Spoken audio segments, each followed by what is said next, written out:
as the NBS, shedding light on the issue.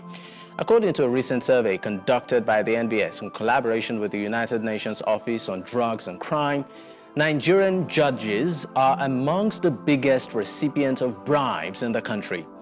This report, titled Corruption in Nigeria, Patterns and Trends, reveals that public officials in Nigeria received a staggering 721 billion naira in cash bribes in 2023. Unfortunately, judges... How many of you know that 21 billion naira, over 21 billion naira, was used in bribing judges last year during the 2023 presidential election? Aside other promises they are carrying out now, building houses for them, interest places, cars and all, but over 21 billion naira as revealed by NBS, Nigeria Bureau of Statistics. Judiciary. I don't want to talk too much. Now, this video I'm watching now, a review further confirm, you understand, what Dele Farotimi accused the judiciary of. And after that, you will hear it from, from the horse's mouth, not mine. Watch this video to the end. Please give it a thumbs up. And please like this video and please share. Yes. It looks that you are impugning that image, that reputation built over the years. And I'm asking you to substantiate. Tell Nigerians on this platform what exactly was the case. How did he deny you justice through the system? Sheon, Mr. I wrote a book deliberately setting out the facts. I have also been very deliberate in my presentation and speaking about the book since I wrote it, to make sure that nobody is able to say that I have written the book with the intention of scandalizing persons. When I said Ariafe Babalola denied me justice, I laid out the substance of my allegation in the book that I have written. If I begin to deal with the nuts and bolts of it on your podcast or in the press, that's why you've never seen me tweet any part of the allegation or speak about it publicly. I've put it in a book. That is deliberate. It will outlive me and them. It is not beer parlor talk. It is me putting my words in writing. It is indelible. Nobody can touch it again.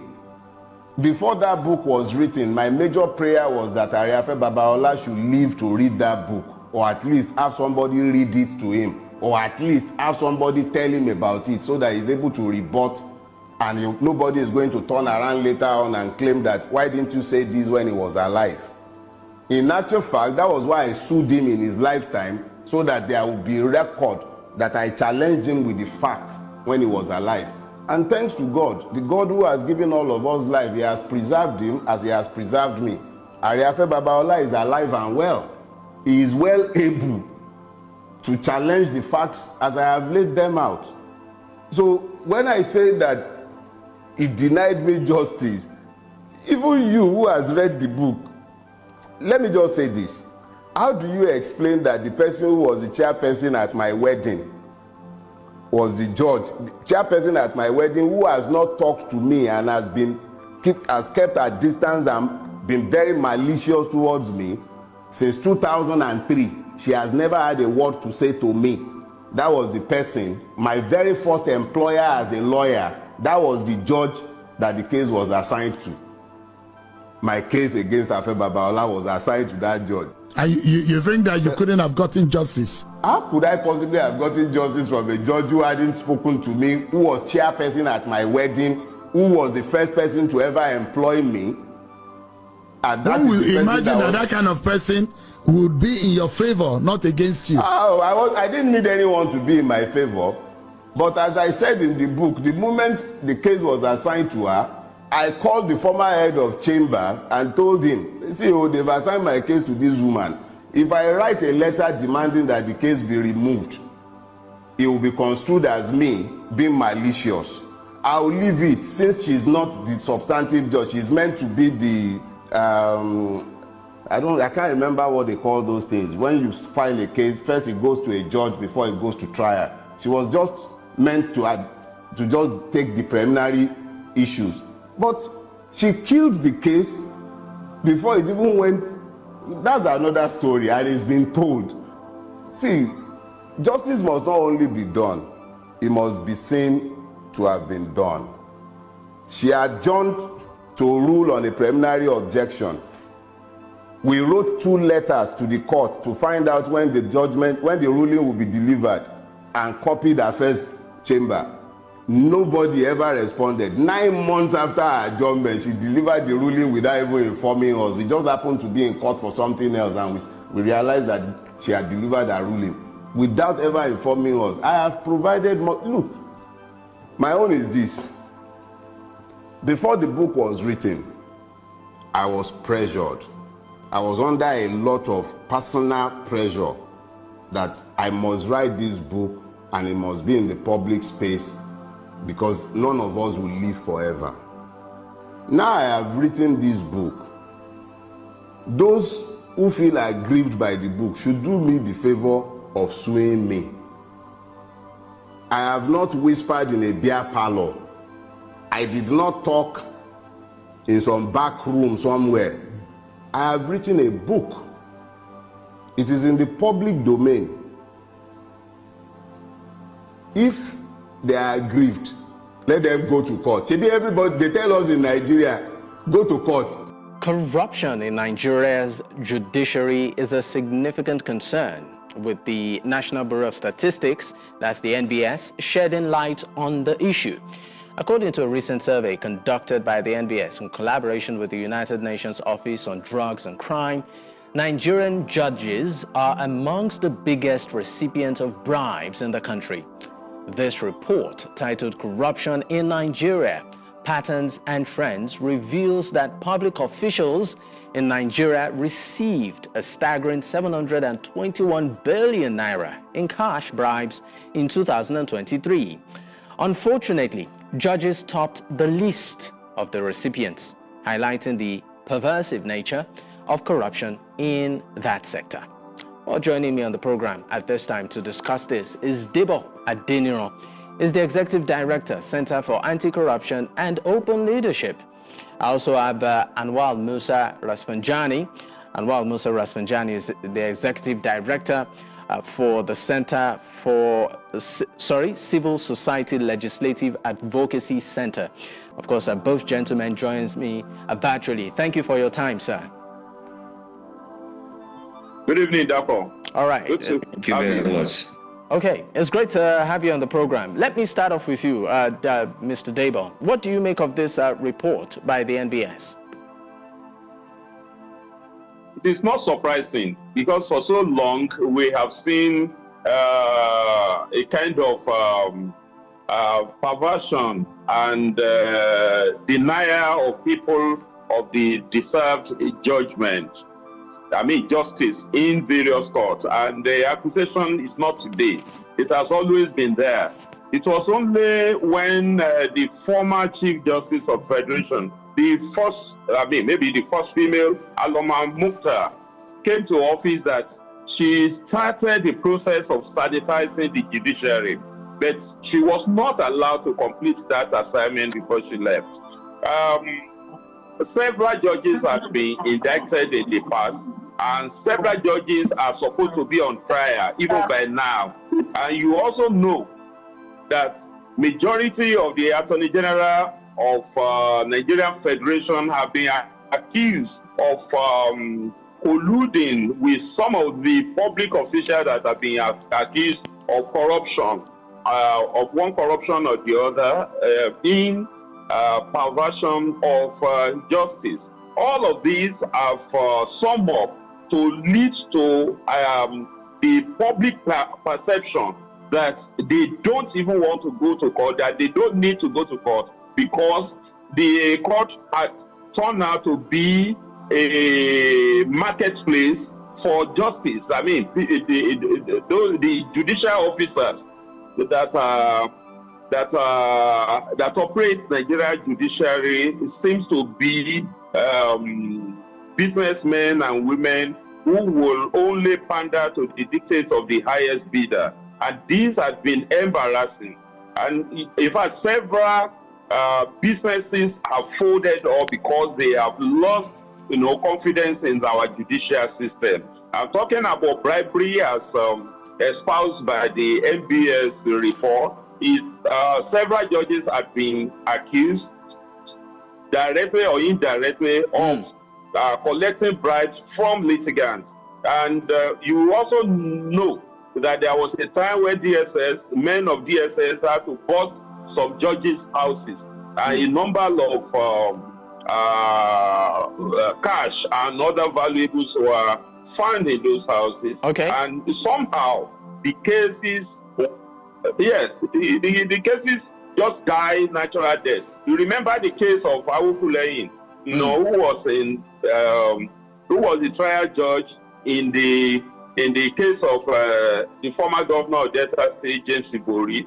He actually dismissed 170 count charge, 10 or so of which Ibori pleaded guilty to in the United Kingdom, and they still use the same evidence, pieces of evidence. Mr. Debo, let me come in here. Yeah. Let me come in here just quickly. I mean, one would also look at it and say that a lot of issues too, go on the way. You talked about the influence of politicians and all. Let me leave you for a moment and bring in, Anwar into the conversation here.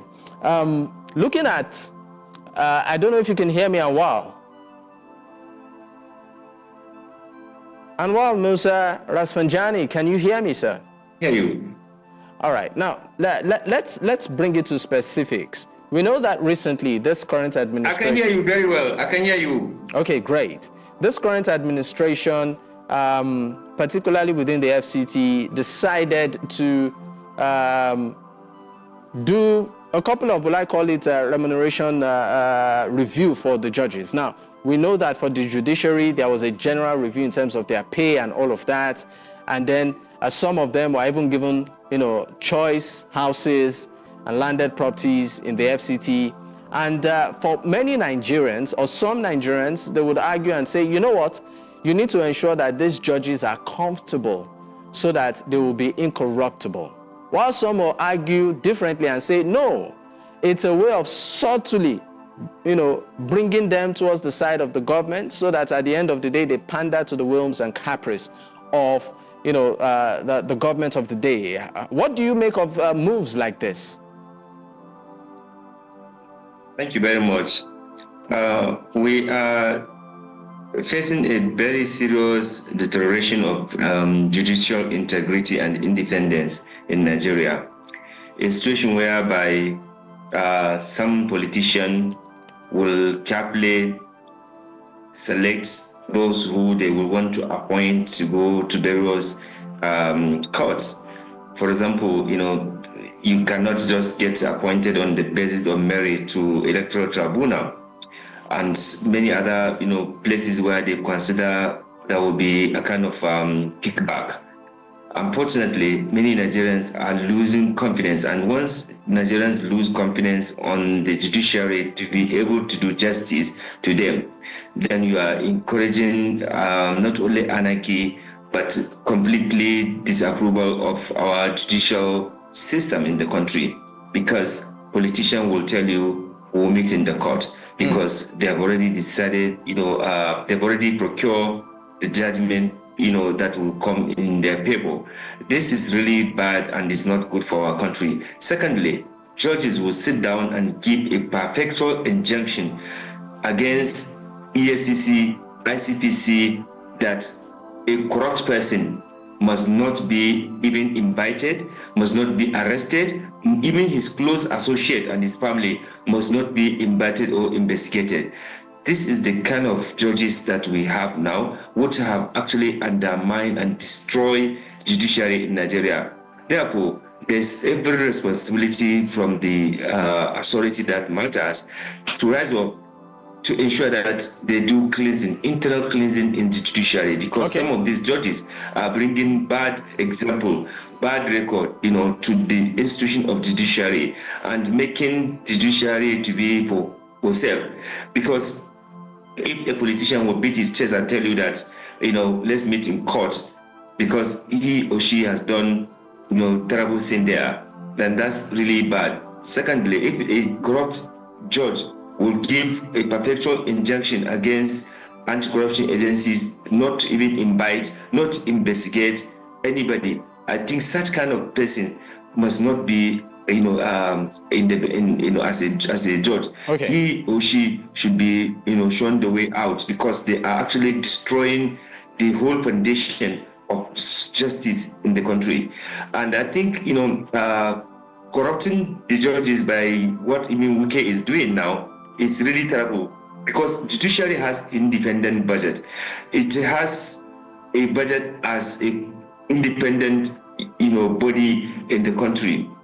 They have their own money. Whatever they want to do, they could do.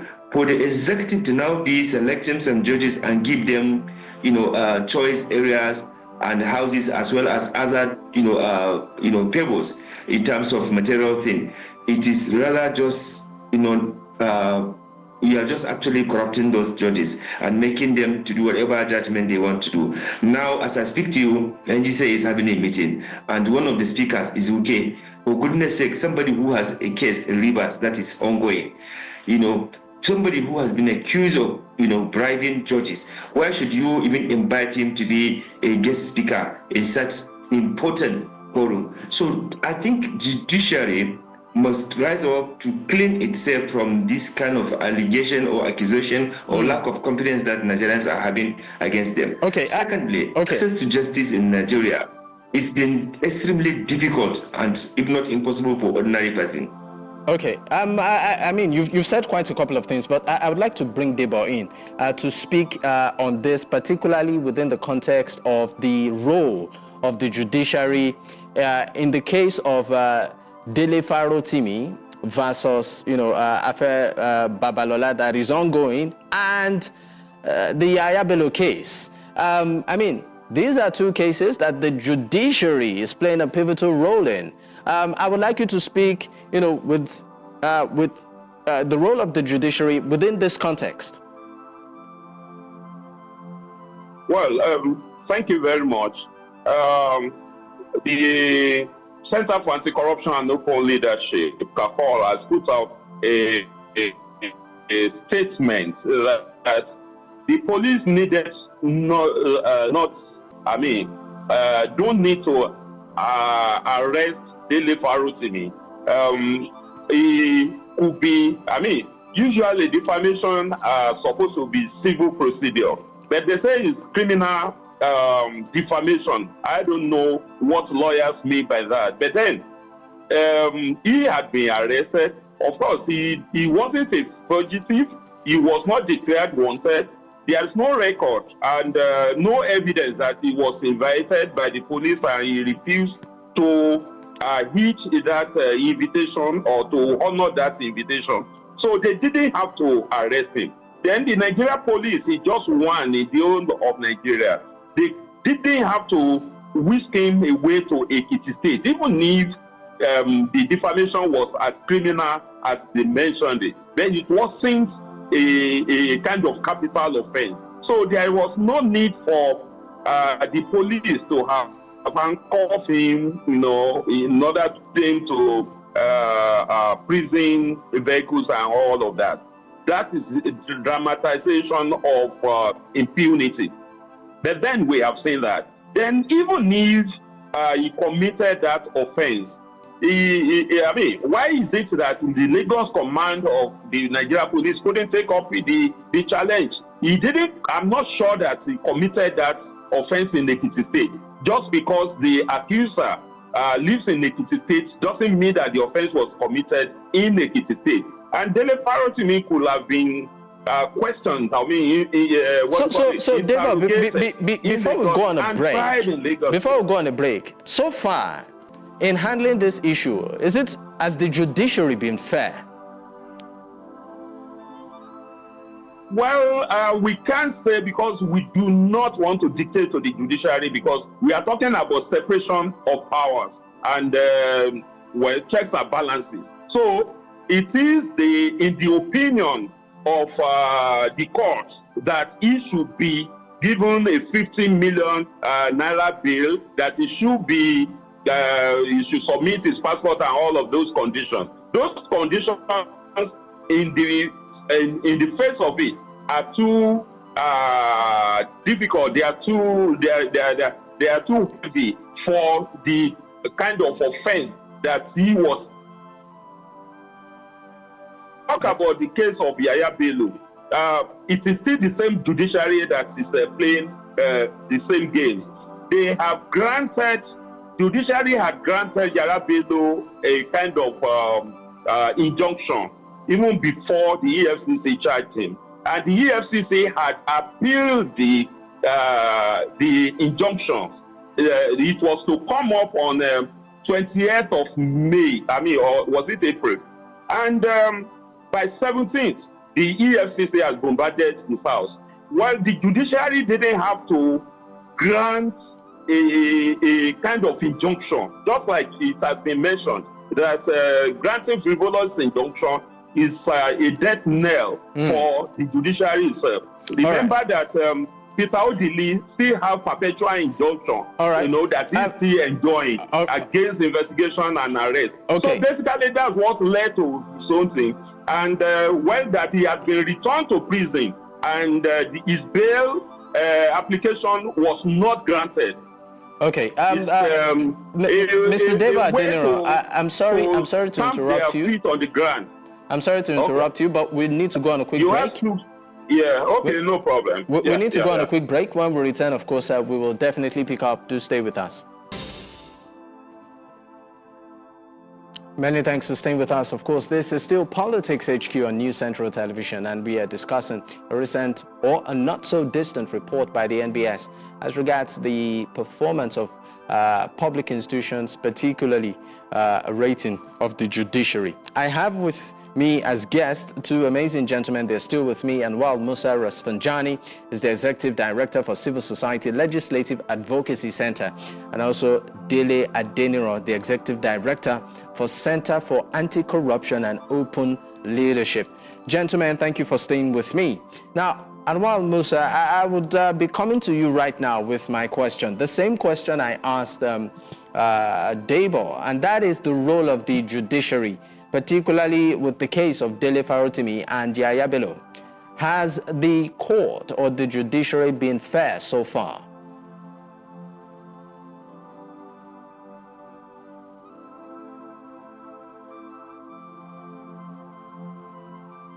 So, to be honest to you, Nigerians in the first place have been wondering why this injustice of, in the first place, arresting this very gentleman in the manner that he was arrested and bundled like a criminal.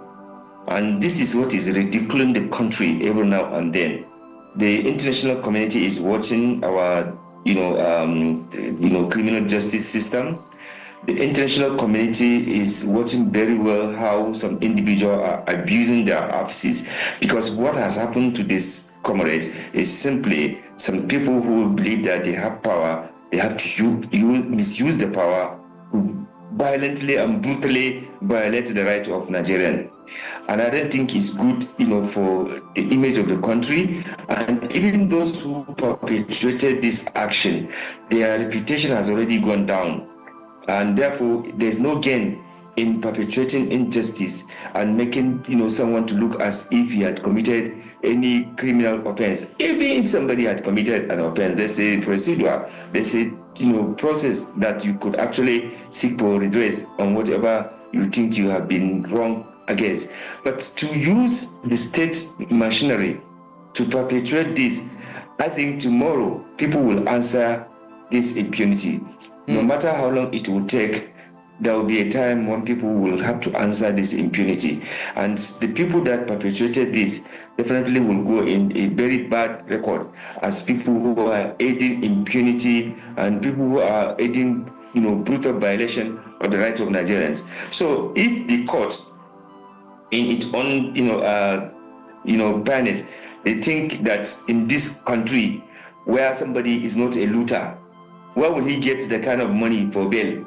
I think some of these judges, they need to know that not every Nigerian is a thief. It's a corrupt person that can go that brings me to this specific question. I'm sorry to interrupt you. Amount of money for a bail, it means that you have assumed that everyone is looter. This guy does not have this money, and you have made it impossible for him to do that. It's like giving with one hand and taking with one hand. For goodness sake, it's just like the judge that give bail for the children that were in the first place illegally, unfairly, inhumanly arrested, and he was asking them to pay huge amount of millions, which even their parents could not even raise transport fare, come to Abuja, but he was asking for millions of naira for each person, for each child to be bailed. Something is wrong in the psyche of some of these judges. We need to stop this kind of madness that is going on in Nigeria. This is not administrative justice system. What we are saying is just gang of people who just want to continue to ridicule the country. All right, thank you so much. Just before we go, because we are really pressed for time, Debo, Adenero, 30 seconds. I would just like to take your final thoughts on this. 30 seconds, please. Well, I believe that the judiciary has smeared its own image, and it is only the judiciary that can launder it anyway. And of course, there are so many complaints against the judiciary. The NJC had not been helping matters because the petitions before them are usually not treated with urgency that they desire. Then most of their men and women that have committed various serious offenses against the Nigerian people, against the Nigeria as a nation, have not been adequately brought to book. Granted that a few of them have actually been disciplined. Michael Adwaka, Justice Awukulenye, and a few others have been disciplined in a way. But then those who deserve to be disciplined are still much more than what we have seen. So they have to cleanse themselves. They have to kind of launder their own image. Even the law officers, the lawyers, also need disciplinary action being taken against them when they aid criminals to escape justice. That will be a way to have a kind of a partial judiciary that we deserve. All right. Gentlemen, thank you so much for your time on the program. Deeply appreciate your, of course, insights and inputs. Thank you once again.